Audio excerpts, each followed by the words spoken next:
Sampurasun sadayana, tah ayeuna teh ti kelompok 3 baris midangkeun perkawis tutorial ngedit video pengajaran biantara dina aplikasi VN Video. Nanging sataacana hayu urang wawonohan heula sareng anggota kelompokna. Tah anu kahiji teh aya Akang Pangkasepna di kelompok, namina teh Kang Rendi Tresna Kusmana. Teras aya Teteh Siti Safira, tur anu pamungkas aya Abi Nyalira Salma Ayuningsih. Tah kumargi tos wawanohan ka anggotana, hayu urang wawanohan kana aplikasina. Naon sih anu disebut aplikasi VN Video? Aplikasi VN Video teh mangrupa aplikasi pikeun ngedit sagala rupa anu aya patalina sareng video. Boh video tampilan, video pangajaran, jeung sajabina. Seueur oge fitur-fitur anu ngadukung kana kaendahan video.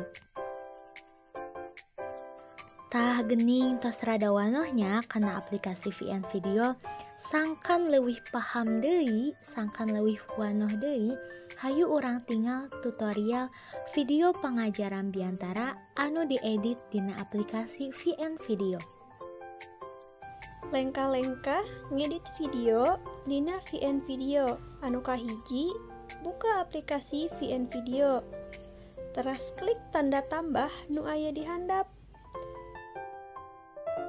Teras klik gambar gunting anyar pikeun ngasupkeun video.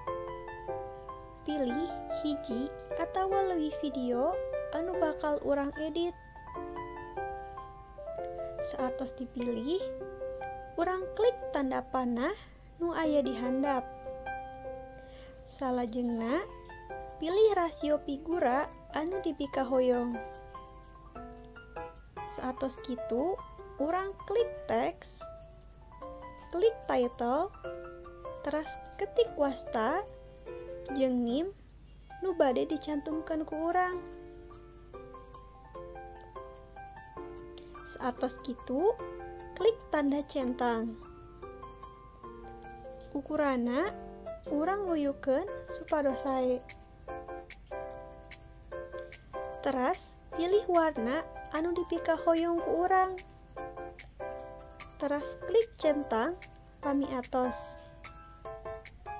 Saatos kitu, pami nambahan instrumen, klik efek suara, teras klik instrumen, teras klik use.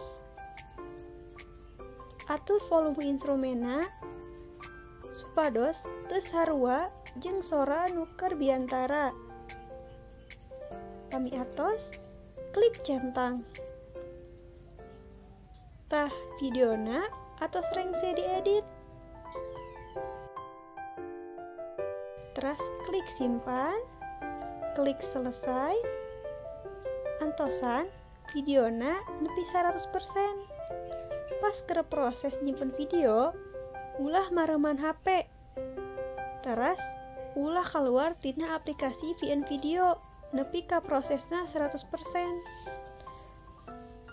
Pami kitu bakal ngulang deui proses nyimpen videona di awal deui 0%. Urang antosan nepi 100%. Pami atos 100%, videona rengse diedit. Teras tos kasimpen dina galeri.